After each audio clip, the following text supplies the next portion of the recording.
Good morning students. आज हम एक विशिष्ट महत्वपूर्ण प्रश्न का अध्ययन करने वाले हैं जो वित्तीय विवरण पाठ में से है। वित्तीय विवरण समायोजन सहित अथवा एकाकी व्यापार के अंतिम खातों का निर्माण, इसी लेसन का ये प्रश्न है, महत्वपूर्ण प्रश्न है।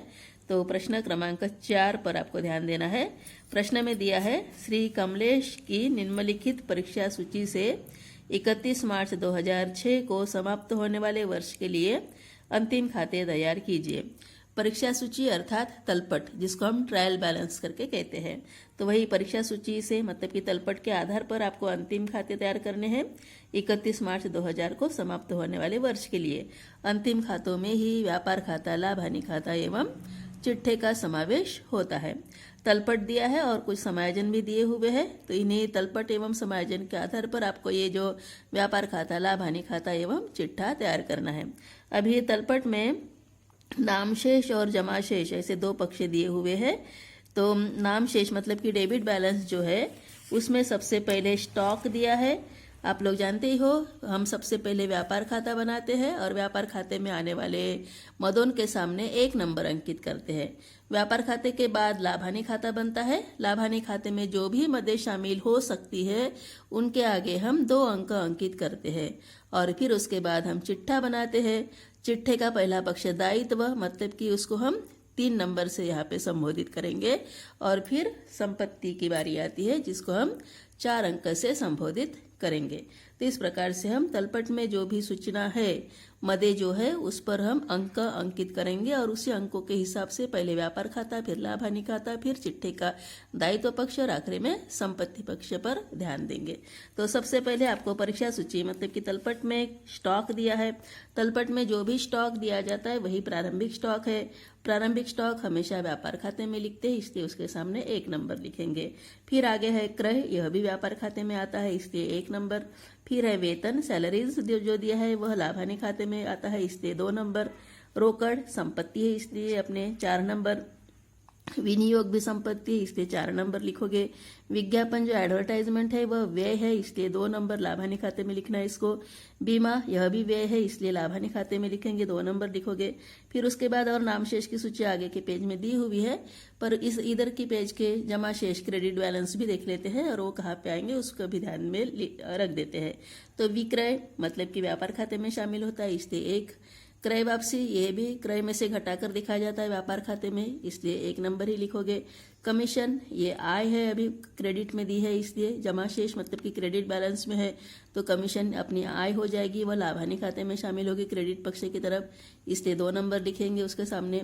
किराया यह भी क्रेडिट में दिया है, मतलब कि आय है, लाभ हानि खाते में क्रेडिट पक्ष में आएगी। फिर है पूंजी, दायित्व है अपना, इसलिए 3 नंबर लिखोगे। लेनदार यह भी दायित्व है, इसलिए 3 नंबर। अशुद्ध ऋण संचय, जो भी डूबत ऋण या अशुद्ध ऋण जो दिया जाता है डेबिट पक्ष में, उसमें से इसको घटाना पड़ता है, तो यह लाभ हानि खाते के डेबिट पक्ष में आएगा, घटा के दिखाएंगे, इसलिए 2 नंबर ही लिखोगे वहां पे लाभ हानि खाते में आने वाला मद। फिर उसके बाद नेक्स्ट पेज में जो दिया है डेबिट शेष जो है नाम शेष, उसमें मजदूरी दी है, तो मजदूरी व्यापार खाते में आती है, इसलिए 1 नंबर। भवन संपत्ति है, इसलिए 4 नंबर। देनदार संपत्ति है, इसलिए 4 नंबर। वो गलती से ड्राइंग्स वहां पे आ चुका है, वो ड्राइंग्स का शब्द नीचे होना चाहिए था। तो देनदार मतलब कि डेटर्स है, तो 8,000 रुपये की डेटर्स यह संपत्ति पक्ष में लिखेंगे, 4 नंबर लिखो। और फिर है अशुद्ध ऋण, लाभ हानि खाते में शामिल होता है डेबिट पक्ष में। और आगे दिया है आहरण। अभी आहरण के लिए जो इंग्लिश में शब्द है वह गलत है, तो आहरण आपका वहां पे इंग्लिश में होना चाहिए ड्राइंग, वो है 1,000 रुपये का। ये पूंजी में से घटकर दिखता है, इसलिए 3 नंबर। और फिर क्रेडिट में जो जमा शेष में जो दिया है 1 ही मद है, देय विपत्र, यह दायित्व में आता है, इसलिए 3 नंबर। तो इस प्रकार से तलपट में या परीक्षा सूची में आने वाले मदों के सामने आपने अंक अंकित किए हैं। अभी समायोजन पर ध्यान देते हैं। समायोजन टोटल 6 समायोजन है। पहली समायोजन दी है अंतिम स्टॉक 10,000 रुपये का। अंतिम स्टॉक व्यापार खाता एवं संपत्ति पक्ष में दिखता है, इसलिए 1 एवं 4। वेतन के 200 रुपया एवं मजदूरी के 100 रुपया देना है। Outstanding salary and outstanding wages है, तो आउटस्टैंडिंग मतलब कि अदत्त वेतन, अदत्त मजदूरी जो है वह वेतन जब हम लिखते हैं लाभ हानि खाते में तो उस समय अदत्त वेतन जोड़ेंगे। मजदूरी जब हम व्यापार खाते में लिखते हैं तो उस समय मजदूरी में अदत्त मजदूरी जोड़ेंगे और ये जो अदत्त व्यय जो है वेतन एवं मजदूरी इसको हम दायित्व पक्ष में लिखेंगे। इसलिए वेतन के लिए 2 एवं 3, मजदूरी के लिए 1 एवं 3। अदत्त वेतन 2, 3 और अदत्त मजदूरी 1 और 3 में शामिल होगा। फिर है तीसरे समायोजन, विनियोग पर 300 रुपया ब्याज अर्जित है। अर्जित मतलब कि जो अर्न्ड है या तो एक्रूड करके शब्द जो हम लिखते हैं, तो अप्राप्त ब्याज या तो उपार्जित ब्याज जो है वह विनियोग पर ब्याज है। यह आय है अपनी, इसलिए लाभानी खाते के क्रेडिट पक्ष में लिखेंगे और साथ में जब हम विनियोग लिखते हैं संपत्ति में तो उसमें यह जोड़कर दिखाएंगे, इसलिए 2 एवं 4। फिर है चौथी समायोजन, देनदारों पर 20% से डूबत ऋण बनाइए करके बोले हैं। तो ये जो डूबत ऋण संचय है, तो डूबत ऋण संचय, डूबत ऋण जहाँ पे आता है लाभानी खाते में आता है, इसलिए लाभानी खाते में ही डूबत ऋण संचय हम लिखेंगे और वह जो डूबत ऋण में जोड़ कर दिखाएंगे इसको डेबिट पक्ष में। तो यह जो आएगा 2 एवं 4 में आएगा, क्योंकि देनदार को भी प्रभावित करना है डूबत ऋण कोष से। और फिर पांचवी समायोजन है, भवन पर ह्रास लगाना है। भवन पर ह्रास लगाते हैं तो ह्रास जो है मूल्य में कमी होती है संपत्ति के, इसलिए यह हानि है अपनी, हानि को हमेशा लाभानी खाते के डेबिट पक्ष में लिखते हैं। इसलिए ह्रास की जो एंट्री होगी वह लाभानी के डेबिट में आएगी। और भवन संपत्ति है अपनी, संपत्ति में से भी मूल्य कम होते हुए दिखेगा, इसलिए संपत्ति पक्ष में लिखेंगे और इसी कारण से भवन का ह्रास जो है वह 2 एवं 4 में, मतलब कि लाभानी खाता एवं संपत्ति पक्ष में लिखना है। फिर छठी समायोजन है, एक ग्राहक से 1000 रुपये का माल वापस प्राप्त हुआ किंतु इसका पुस्तकों में लिखा नहीं किया गया। तभी ये जो ग्राहक से माल वापस आया, ग्राहक से माल वापस आना मतलब कि विक्रय वापसी होना। विक्रय वापसी मतलब कि आपको व्यापार खाते में लिखना पड़ेगा, विक्रय में से घटाकर दिखाना पड़ेगा। और साथ में ये जो ग्राहक से जो माल वापस आया है तो ग्राहक का संबंध देनदार से होता है और इसी कारण से अपने देनदार भी 1000 रुपये के माल वापस होने के कारण देनदार का मूल्य भी 1000 रुपये से कम हो जाएगा। और इसी कारण से ये जो छठवीं समायोजन जो है वह व्यापार खाते में भी दिखेगी, साथ में संपत्ति पक्ष पर भी प्रभाव डालेगी देनदारों पर। इस कारण से 1 और 4 नंबर अंकित करेंगे। तो नंबर अंकित करना हो चुका है, अभी बारी है आपकी व्यापार खाता लाभानी खाता बनाने की। तो जल्दी से ऊपर हेडिंग लिख लो, श्री कमलेश की पुस्तकों में करके लिख लो। श्री कमलेश का परीक्षा सूची यहाँ पे दी है, इसलिए जो आप अंतिम खाते बनाओगे वह कमलेश की पुस्तकों में रहेंगे। इस कारण से हेडिंग लिख लेना है, श्री कमलेश की पुस्तकों में व्यापार एवं लाभानी खाता 31 मार्च 2006 को समाप्त होने वाले वर्ष के लिए करके ऊपर हेडिंग लिख लो। फिर कॉलम्स तैयार कर लो, विवरण राशि, डेबिट पक्ष के 2 कॉलम, क्रेडिट पक्ष के 2 कॉलम। अभी बारी है आपको व्यापार खाता बनाने की।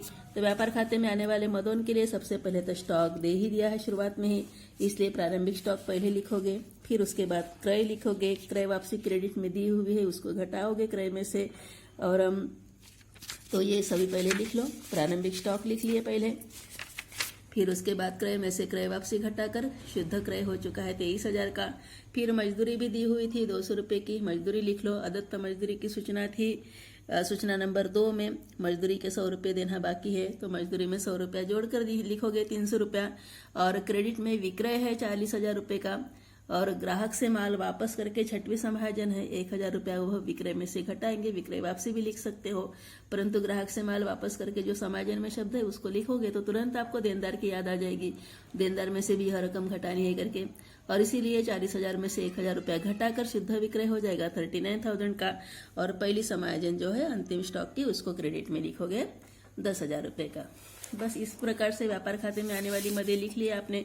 क्रेडिट में विक्रय और अंतिम स्टॉक है, डेबिट में प्रारंभिक स्टॉक है, क्रय है, मजदूरी है एवं बस इतनी 3 मदें हैं। अभी क्रेडिट पक्ष का योग देखोगे 49,000 योग है। 49,000 में से अभी डेबिट पक्ष घटाओगे 10,000, 23,000 और 300, इनको घटाते हैं तो कितना 33,300 रुपया योग है। तो 33,300 अगर घटाते हैं 49,000 में से तो आपको जो आंसर मिलेगा वह रहेगा 15,700, और उसी आंसर को आप नाम दोगे सकल लाभ। ये जो सकल लाभ रहेगा वह लाभानी खाते में स्थानांतरित होगा, अर्थात व्यापार खाते की टोटल जहां पे बंद हो गई है वहां तक व्यापार खाता है। अगले सेंटेंस से आपका लाभानी खाता शुरू हो जाएगा। तो ये व्यापार खाता आपका बन चुका है, सकल लाभ आपको मिल चुका है 15,700। अभी सकल लाभ आपको ट्रांसफर कर देना है क्रेडिट पक्ष में, सकल लाभ करके लिखोगे और व्यापार खाते से स्थानांतरित करके लिखोगे 15,700। 700 रुपया। फिर इसे लिखने के बाद अभी जहाँ पे 2 अंक आपने अंकित किए हैं उस पर ध्यान देना है। तो 2 अंक वाले जो मद है, सबसे पहले है वेतन, तो वेतन डेबिट में लिख लोगे 600 रुपये का। आदत्य वेतन की सूचना सेकंड नंबर की समायोजन में थी, तो 200 रुपये आदत्य वेतन का जोड़ दोगे, अर्थात आपका कुल वेतन है 800 रुपया। फिर विज्ञापन है, तलपट में दिया हुआ है 400 रुपये का, उसको लिख लोगे। बीमा है 600 रुपये का, उसको भी लिख लोगे, इनमें कोई समायोजन नहीं थी। फिर उसके बाद है अशुद्ध ऋण 200 रुपये का। अशुद्ध ऋण यहाँ पे था 200 रुपये का, तो 200 रुपये अशुद्ध ऋण लिखोगे। अशुद्ध ऋण के समायोजन पर व्यवस्थित ध्यान देना। तो अशुद्ध ऋण से करके 200 रुपया लिख लिए। अभी आपको समायोजन नंबर 4 में बोला गया था कि देनदारों पर 20% डूबत ऋण बनाइए करके बोला गया था, अर्थात ये जो make up reserve at 20% on debtor.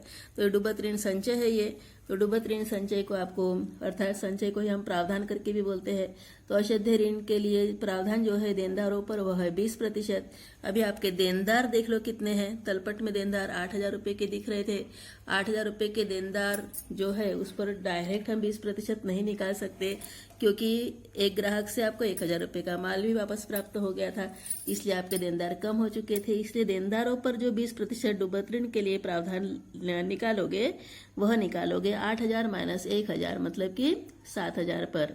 तो 7,000 पर 20% हो जाएगा 1,400 रुपया।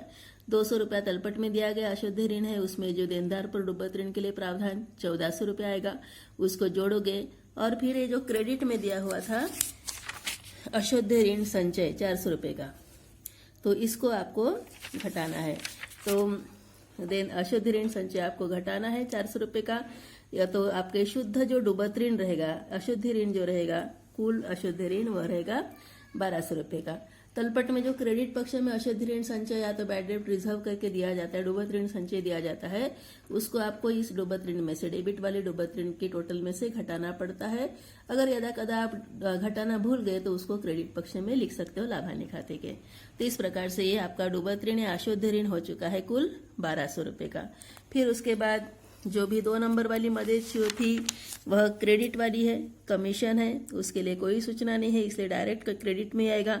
किराया दिया हुआ 600 रुपये का, उसके भी लिए कोई समायोजन नहीं है, इसलिए वह भी डायरेक्ट क्रेडिट में आएगा। अशुद्ध ऋण संचय आपने अशुद्ध ऋण में से डेबिट में से घटा दिया है, तो उसका प्रभाव कंप्लीट हो चुका है। अभी उसके बाद तलपट में कोई मद नहीं छूटी है लाभान्य खाते में शामिल होने वाली। अभी समायोजन में से देख लो कौन सी मद छूटी है। तो समायोजन वेतन एवं मजदूरी की हो चुकी है, मजदूरी की व्यापार खाते में हो गई समायोजन, आदत्त मजदूरी, और वेतन आपने यहाँ पे जोड़ दिया है। विनियोग पर ब्याज अर्जित है करके बोला गया है, तो यह समायोजन लाभान्य खाते के क्रेडिट पक्ष में आएगी। क्रेडिट में आप लिख लो अर्जित ब्याज खाते को, विनियोग पर अर्जित ब्याज है ये। अमाउंट निकाल के ही दी हुई है 300 रुपया, इसलिए 300 रुपया डायरेक्ट बाहर लिखोगे। और फिर उसके बाद नेक्स्ट समायोजन देनदार की भी हो चुकी है डूबत ऋण के लिए प्रावधान। और फिर 5वीं समायोजन है भवन पर ह्रास लगाना है, तो ह्रास खाते से करके लिखोगे। भवन पर है 10%। भवन का मूल्य देख लो कितना है, भवन है 30,000 रुपये का, तो 30,000 रुपये के भवन पर आप 10% ह्रास लगाओगे तो अमाउंट आएगी 3,000 रुपया। तो और बाकी तो 6वीं समायोजन का भी प्रभाव हो चुका है। तो बस लाभान्य खाते में इतनी मद आ चुकी है। क्रेडिट में सकल लाभ, कमीशन, किराया और विनियोग पर अर्जित ब्याज है, और डेबिट में है वेतन, विज्ञापन, बीमा, अशुद्ध ऋण और ह्रास है भवन पर। तो इस प्रकार की मदें शामिल हो चुकी है। अभी क्रेडिट का योग देख लेते हैं कितना है, तो क्रेडिट पक्ष ही बड़ा है। क्रेडिट पक्ष का योग आ रहा है 16,800 रुपया। क्रेडिट पक्ष में से डेबिट पक्ष अगर घटाते हैं तो डेबिट में 800 रुपया वेतन का है, विज्ञापन का 400 रुपया है, बीमा का 600 रुपया है, डूबत ऋण या अशुद्ध ऋण का 1,200 रुपया है, और भवन पर मूल्यह्रास जो है वह 3,000 रुपये का है। तो 16,800 में से अगर इनको घटाते हैं तो ये हो गया है 6,000 रुपया लगभग टोटल हो चुकी है। तो 6,000 रुपया घटाते हैं तो आपको आंसर मिलेगा 10,800 रुपया। तो 10,800 रुपये को नाम आपको देना है शुद्ध लाभ, और ये लाभान्य खाते का आंसर शुद्ध लाभ के नाम से संबोधित होगा। शुद्ध लाभ या तो नेट प्रॉफिट करके बोल सकते हो, और यह जो लाभ है यह पूंजी खाते में स्थानांतरित होगा, क्योंकि इसी लाभ का प्रभाव पूंजी खाते पर पड़ेगा। तो इस प्रकार से ये लाभान्य खाता कंप्लीट हो गया। अभी आपको बनाना है चिट्ठा। तो चिट्ठा बनाने के लिए तुरंत 4 कॉलम्स तैयार कर लो। पहला पक्ष दायित्व का, दूसरा पक्ष संपत्तियों का। चिट्ठा करके हेडिंग लिख लो। चिट्ठे को ही हम बैलेंस शीट करके बोलते हैं और यह एक विशिष्ट तिथि को बनता है। तो तिथि जो दी है 31 मार्च 2006 करके दी है, तो 31 मार्च 2006 का करके लिखोगे। अभी चिट्ठा बनाने के लिए सबसे पहले दायित्व पक्ष है और उसके बाद संपत्ति पक्ष है। दायित्व पक्ष पूर्ण करने के लिए आपके जो परीक्षा सूची मतलब कि तलपट के क्रेडिट में जो छुटी हुई मदें है, जिसको आपने व्यापार खाता लाभानी खाते में शामिल नहीं किया है, तो वही मदें आपको अभी दायित्व पक्ष में लेना है। और सबसे पहले हमें पूंजी को ही देखना है। तो पूंजी है यहाँ पे 30,000 रुपये दिख रहे हैं क्रेडिट पक्ष में, तो 30,000 रुपये की पूंजी आपको दायित्व में सबसे पहले लिख लेनी है। तो पूंजी 30,000 रुपया। शुद्ध लाभ आपको मिल चुका था 10,800, उसमें जोड़ दोगे। और आहरण दे दिया गया था, डेबिट पक्ष में आहरण था 1,000 रुपये का, तो आहरण आपको यहाँ से घटा देना है। तो पूंजी में शुद्ध लाभ जुड़ेगा, आहरण घटेगा, तो शुद्ध पूंजी हो गई है 39,800 रुपया। फिर उसके बाद जो क्रेडिट में जो मद है वो है लेनदार। लेनदार लिख लोगे 6,000 का, कोई समायोजन नहीं है। लेनदार के बाद है नेक्स्ट देय विपत्र। तो देय विपत्र है 1,800 रुपये का, उसको लिख लोगे। फिर उसके बाद समायोजन में से सेकंड समायोजन जो है वह दायित्व पक्ष में आने वाली थी, अदत्त वेतन एवं अदत्त मजदूरी, उसको भी आप बराबर दायित्व पक्ष में लिख लोगे। तो दायित्व पक्ष में बस इतना ही, बाकी कोई समायोजन में 3 नंबर नहीं लिखा है, इसलिए वह नहीं आएगा। दायित्व पक्ष में 3 नंबर जहां जहां पे लिखे थे वह मदें शामिल हो चुकी है। अभी बारी है संपत्ति पक्ष पूरा करने की। संपत्ति पक्ष पूरा करने के लिए हम स्थायित्व क्रम पर ध्यान दे रहे हैं, इसलिए सबसे पहले भवन, विनियोग, ऐसे वाली मदों को लिख लो। तो सबसे पहले भवन 30,000 रुपये का दिया हुआ था, तो 30,000 रुपये का भवन है। इस पर ह्रास के लिए प्रावधान जो था वह 10% था, तो भवन में से 10% ह्रास घटाओगे तो शुद्ध जो भवन का मूल्य रहेगा वह रहेगा 27,000। भवन का शुद्ध मूल्य 27,000 है, वास्तविक मूल्य 27,000, 27,000। फिर उसके बाद विनियोग दिया हुआ है, 3,000 रुपये का विनियोग है प्रश्न में, तो 3,000 रुपया विनियोग बराबर संपत्ति में लिखोगे। और इस पर भी अर्जित ब्याज करके 3rd नंबर की समायोजन है। विनियोग पर 300 रुपया ब्याज अर्जित है, वह विनियोग में जोड़कर दिखाओगे, अर्थात आपके अभी विनियोग का मूल्य हो गया है 3,300 रुपया। फिर उसके बाद रोकड़ की बारी है। जो भी संपत्ति में बचा है वह रोकड़ है। 4 नंबर का मद जो आपने लिखा है, चौथा मद है जिसके आगे 4 नंबर अंकित है, तो रोकड़ लिख लोगे, 2,000 रुपया मूल्य है। फिर उसके बाद देनदार लिखना है आपको, जिसके आगे 4 नंबर अंकित हो चुका है, तो देनदार 8,000 रुपये का देनदार बराबर लिखोगे। देनदार महत्वपूर्ण है यहाँ पे लिखना, तो देनदार 8,000 लिखे। उसमें से फिर 6वीं समायोजन के अनुसार जो ग्राहक से माल वापस हो गया था, उस सूचना के अनुसार आपका देनदार कम हो चुका है 1,000 रुपये से, इसलिए ग्राहक से माल वापसी जो है देनदार में से घटेगी। तो 8,000 में से 1,000 कम करते हैं तो 7,000 रुपये देनदार शुद्ध देनदार है। इस पर ही 20% डूबत ऋण संचय जो आपके समायोजन थे, चौथी समायोजन, तो उसका प्रभाव पड़ेगा। तो 7,000 का ही 20% निकालना है, 20% डूबत ऋण संचय। तो 7,000 का 20% हो गया 1,400, अर्थात आपके पास का शुद्ध देनदार जो है, वास्तविक देनदार जो है वह है 5,600 का। फिर उसके बाद जो समायोजन छुट्टी है वह है अंतिम स्टॉक की, उसे आप लिख लोगे 10,000 रुपये का। अभी कंप्लीट हो गया अपना प्रश्न। तो जो भी सूचनाएं थी वह सूचनाएं सभी शामिल हो चुकी थी, तो चिट्ठा आपका कंप्लीट है। तो चिट्ठे के दायित्व पक्ष में जो अमाउंट है वह है पूंजी है, लेनदार है, देय विपत्र, अदत्त वेतन और अदत्त मजदूरी है। 39,800, 6,000, 1,800, 200 एवं 100, इनका योग अगर करके देखोगे तो यह आएगा 47,900 रुपया, 47,900। और संपत्ति में है आपके पास भवन, विनियोग, रोकड़, देनदार और अंतिम स्टॉक। भवन है 27,000, विनियोग है 3,300, रोकड़ है 2,000, देनदार है 5,600 और अंतिम स्टॉक है 10,000। इनको अगर जोड़ोगे तो आंसर आ जाएगा 47,900। तो इस प्रकार से चिट्ठे के दोनों पक्षों का योग समान आ चुका है, अर्थात आपका चिट्ठा टैली हो चुका है। संपत्ति बराबर दायित्व या तो दायित्व बराबर संपत्तियां, तो इस प्रकार से चिट्ठा कंप्लीट हो गया। तो इसी टाइप से प्रश्न आपको प्रैक्टिस में रखने हैं। महत्वपूर्ण प्रश्न है, आपको परीक्षा में हमेशा 8 अंकों के लिए पूछे जाते हैं। तो सही ढंग से प्रैक्टिस करना, बार बार रिवाइज करके देखना, अपने आप इसे बना के देखना।